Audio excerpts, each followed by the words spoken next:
Hi, I'm Mary Jo. I've been a nurse for 50 years. I have lost over 100 pounds as a postmenopausal woman and reversed chronic disease in my life. I thought today perhaps a good topic that you might like to hear more about is what's the beef with beef?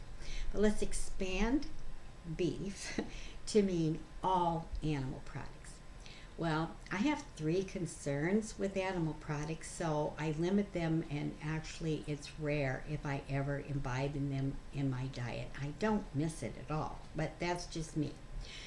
So, my three issues are toxins, IGF-1 secretion, and the large quantity of saturated fat that one receives. Okay, toxins. Well, there's quite an assortment that you can talk about. Dairy products are very high in bovine estrogens. Estrogen exposure can encourage cancer in humans. There can be growth hormones, there can be extra antibiotics. The feed that they use or the type of animal husbandry can directly impact the nourishment of that meat product or that animal product. You know, they even feed chicken arsenic to help them grow faster. It just doesn't sound like something I really want to put replaced before me.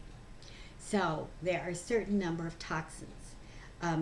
Dr. Furman and Dr. Michael Greger both identified that the largest quantity of ages received in the human body comes through eating animal products.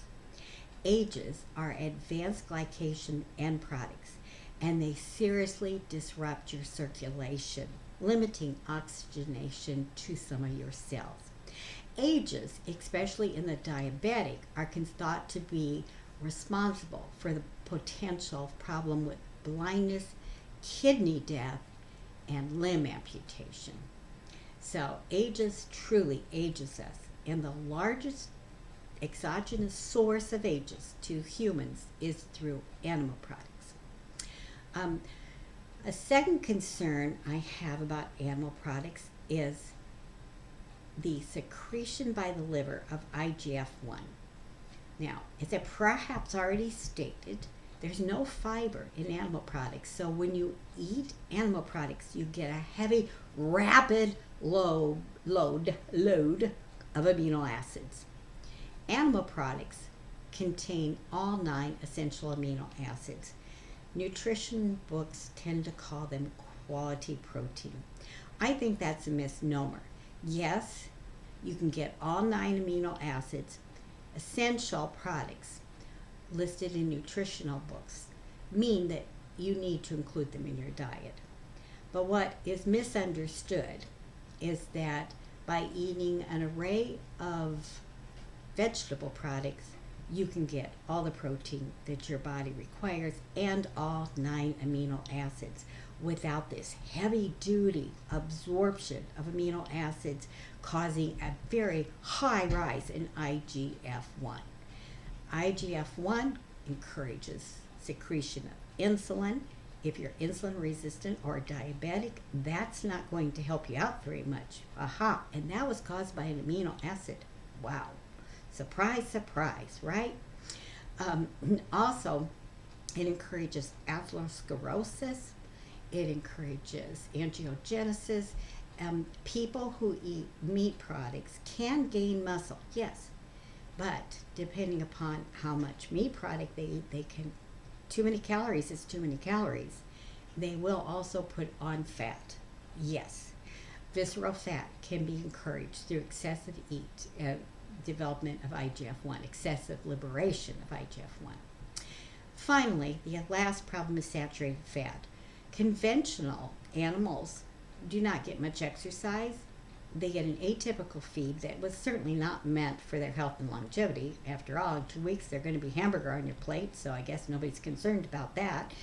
But what is the impact on humans who then eat that particular animal product? Should be of some concern.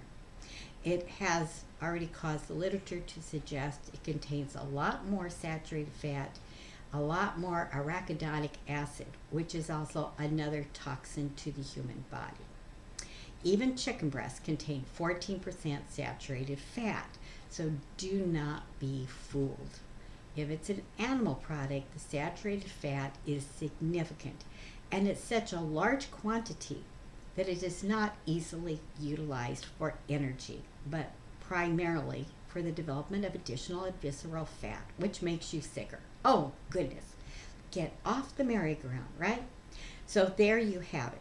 My concerns for animal products in today's era has to do with toxins, with IGF-1 exposure and its potential to develop cancer, and finally excessive saturated fat, which definitely causes health problems, particularly cardiovascular. So this, I hope, will give you something to think about, and please feel free to do some research. Harvard studies have discussed two journals, the British Medical Journal that contains international research, and also the Internal Medicine JAMA reports in 2022 that identified you receive healthier outcomes and longer happy lifestyle when you are eating proteins that are vegetable based rather than animal based. So that's it for now. But remember, this is all about you. So please be good to you. Take best care of you. I thank you so much for listening, and with great appreciation and love in my heart, may you have the most wonderful day. Happy January, and goodbye from Nurse Mary Jo. Bye-bye.